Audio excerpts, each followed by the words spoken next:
Ce qui est intéressant de voir par rapport aux utilisateurs d'anticoagulants, alors là, quelle que soit l'indication, ça représente quand même, alors en 2010, il y a quand même 4% de la population qui est sous anticoagulants en France en 2010, qui était sous anticoagulants. Et on voit que cette proportion, évidemment, augmente avec l'âge et avec une très grande majorité d'antivitamine K. On a également les héparines de bas poids moléculaire, beaucoup moins l'Arixtra, le Fondaparinux, et à l'époque, en 2010, les nouveaux anticoagulants oraux représentaient encore une faible proportion. Donc c'est important quand même de resituer le contexte. Néanmoins, donc ces anticoagulants oraux, donc comme je vous disais, en traitement préventif de la thrombose veineuse profonde et de l'embolie pulmonaire, on a un recul donc, depuis 2008. L'AMM a été obtenue en 2008.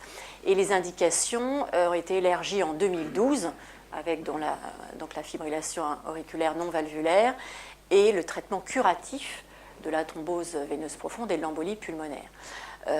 Et en 2012, on a encore quand même vraiment un pour 5 patients, donc avec 1 million de patients traités, et les anticoagulants oraux représentent encore que 265 000 personnes.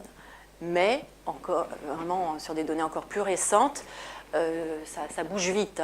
En initiation de traitement, on s'aperçoit, enfin les statistiques sont là, près de 50% sont des nouveaux anticoagulants oraux, donc vraiment ils se positionnent là de façon assez large et assez vite, et même le switch antivitamine K remplacé donc par les anticoagulants oraux, plus de 10% par an.